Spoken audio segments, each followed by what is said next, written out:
Hey, sports card collectors and investors, my collectibles friends, how are you doing? I hope everyone is having a great Saturday so far. I'm actually filming this on Friday night, but I'm hoping that you all had a fantastic week and you're getting into the weekend and having a good time. Today I'm going to be talking about 3 basketball cards in particular. They're all rookie cards that I feel are overpriced right now. Some of them might actually surprise you. One of them definitely will probably surprise you. I'll probably get a little bit of pushback, but that's okay. I'm not afraid to talk about those tough conversations within our hobby. So I'm going to dig right into it, but first a couple of housekeeping items. First off, we've got a new addition over here, guys. Luka Blue Prism, one of my grail cards that I am after. I have a goal in the next 2 to 3 years of owning this card in some capacity, but my mother-in-law just finished this one for me, and I think that we have the full, I think this is going to be the full studio, if you will, of paintings. I don't think we're going to add any more to it. I don't have any space, really, to add any more back here. But I'm really happy with how this turned out. And for those that are new to the channel, we're having a giveaway, a 5,000 subscriber thank you giveaway on December 31st. I'm going to do one of those random things and pick 2 winners. 2 people will win paintings. My mother-in-law paints them, and we will send them to you free of charge. So that's kind of a cool giveaway that we're doing. All you have to do is subscribe to the channel, and then you also have to comment on one of my videos. Hopefully a nice comment. Doesn't have to be anything crazy, but the way the randomizer finds you is you're a subscriber and you have commented at some point. So I don't understand the technology. That's just the way that it goes. So I wanted to get that out of the way. Tuesday night coming up, another YouTuber that I really like, one of my buddies, Chris. His channel is Vegas Finds 777. He's going to be on the show. We're going to do a live stream, probably 9 p.m. Eastern. That's usually when I do them, after I get the little ones to bed and get to it. But I'm excited to talk to Chris. He's a guy he's in all sorts of collectibles of all kinds. So he's a fun guy to talk to, and he's hilarious. If you haven't been to his channel already, definitely check him out. It's Vegas Finds 777. Okay, let's go ahead and get into this. Now, first off, let me just say full disclaimer, not a buy it now or sell it now type channel at all. This is all pure speculation and just my opinion. If you love these cards and these are cards that you want to own, by all means. I'm not telling anyone to do anything. I'm literally just another talking head on the internet. I am, before doing anything, make sure to, talk to all of your friends, family, etc. Talk to your cat, your dog. I'm a nobody here. I just like to share my opinions on this stuff. I think it's fun, and I like to start dialogue. This is a conversational type channel where I talk to you all in the comments. We're building a community here, guys. So if you're new here, subscribe, because we're doing this every single day, daily content. Today I'm talking about 3 basketball cards that I believe are overpriced, and I'll tell you why. I'm going to go ahead and just do the hot take one right out of the gate, and it is the 2003 Topps Chrome LeBron James rookie card PSA 10. And I know what you're thinking. Like, what are you, crazy? You guys lose this game, or did the Jazz win this one? What? Bro, what are you talking about, man?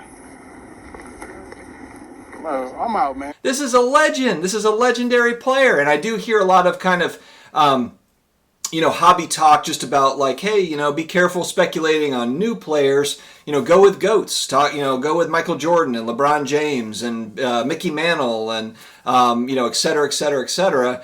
But I'm talking specifically about where the price point is right this second. And we're going to look at historical data that I'm going to show you to kind of explain my feelings on this. And when you really go back in time and look at pricing, you really understand a little bit better. All right, so if we're looking at this card, first off, population for PSA 10 is 2,051. So it's not a rare card. This is not a rarity. It's a beautiful card. It is kind of the chase card for LeBron, I would say. It is the flagship card. I'm not sure that the verbiage exactly that you would use, but if I'm a huge LeBron collector, I want this card. By all means, I want it. But if we're looking at pricing, if we go back to 2004, so obviously he's a rookie in 2003. He hasn't accomplished anything yet in 2004, but from 2004 to 2008, this is a $100 card all day long in a PSA 10. $100. 100. Let me just say that again. It was 100. All right. 2008 to 2015, it's a $150 to $300 card all day long. So for the first 11 years of his career, this is between a $100 and a $300 card all day. So just let that sink in. Let that sink in a little bit, okay? Now, from 2017 to 2019, it moves up to $1,000, $1,500. So, okay, we're now at 2019. It's a $1,500 card. He's got 3 championships under his belt. He's an all-time player. In 2019, there wasn't that much in his career that had changed from 2020 to 19. Yes, he's won another championship. He's won his 4th championship, but he has already established himself as a legend of basketball. He's a top 5, top 10 player of all time. Undisputed top 10 player of all time, LeBron James, I would say. Top 5, maybe you have some arguments there, but top 10, I think you could probably say he is. He's in there. I don't think too many people would fight you on it, especially because he still has more. He's more to go. He's still accomplishing. I mean, the Lakers are favored to win again this year. It's tough to win back to back, but it's the guy's been to 10 finals. I mean, he's an absolute machine. So there's no reason to think that he's not closing in on another finals trip. And the Lakers didn't get worse in the offseason. So here's my point, though, guys. Literally for 14 years, we're going back 15 years up until a year ago, about a year ago, this was a $100 to a $1,500 card. Now we would buy these all day at $1,500. I mean, look at where the pricing went. The all-time high price in July of this year, it looks like it was right at about $16,100 is where the kind of that all-time pricing has been, and then it's come down some. Now we're in kind of that $11,500 range, and I'm sure you could probably find sales that range anywhere from $10,500 to $13,000 right now, fairly consistently. I think that for me, I just feel like this is overpriced. Looking at historical data, I believe it's overpriced. Some would say that this is underpriced. It was always underpriced. And I agree, at $100, $300, $500, it was underpriced. I agree with you there. But $12,000, $15,000 just doesn't give me the warm and fuzzies when I'm looking to, buy and sell cards. It's kind of like, you feel like you're buying high, very high, and kind of hoping that it goes higher. But look, do I think that it has the ability to go higher? I do. The other thing that concerns me a little bit with this card is the pop. If you're looking at Michael Jordan 86 Fleer rookie cards and a PSA 10, there's 320 of those. So you can see where that price point is kind of ballooned out. It's $100,000, 75, 85. You can see how that happened. With this card, you've got 6 times more than that, and I think that you could argue that there might be more at PSA. I don't know how many more are going to get 10s, but if they have a million card backlog, I have to believe that there's people that went back through and were like, you know what, I have some raw ones of these. It's not that long ago. It's from 2003. 86 is a little bit more rare for someone to go back and say, oh, wow, I've got all these Michael Jordan cards, rookie cards laying around. Maybe I should get those graded now. That was, 35 years ago. This LeBron rookie card is from 17 years ago, and there was collectors that were, about my age, younger than me, that had these raw, very well could have these in binders and be sending those off to PSA. So that pop report could definitely grow. So this is that first card, and again, I know people are going to jump on me, the LeBron people, and that's okay. I'm perfectly fine with that. What I'm saying is I love the card. I would love to own one. But at this price point, it just feels overpriced to me, and I don't think that no one's going to change my mind on it.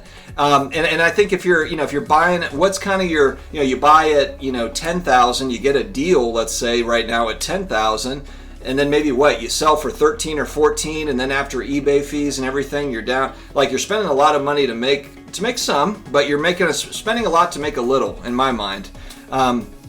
So right now I'm on a hold for this card. I'm not going to be buying this card at this price point. But let me know in the comments, guys, and I know that you will. And look, I'm respectful of all types of viewpoints on this. So this is not like I know all. This is pure speculation. So whatever you think is your opinion, and I'm perfectly okay with that. So let me know your opinion in the comments. That's what we do here. This is a conversation starter. So definitely let me know. I am not the oracle of sports cards by any stretch. So let me know what you think. Next up, the polarizing Zion Williamson. This guy's, he's talked about quite a bit. And actually, if you look at kind of his pricing historically, his prices right now aren't too bad. And I'm looking at 2019, his base Prism rookie card in a PSA 10 specifically. The pop report is obviously an easy way to look at this and just point that out right out of the gate. There's almost 14,000 of these now at this point. But it looks like a bargain if you're looking at Luka, but that's, if you're looking at Luka's base rookie card, but I don't think that's a good comparison to make. I just don't. I don't like it. So for me, this is overpriced, and the reason is because this guy is, so there's a lot of volatility with Zion to where he could go up very easily. He could also fall through the basement price-wise very easily, in my opinion. Right now it sits at about $670, this card in a PSA 10. If we go back to February, this card was a $250, $275 card.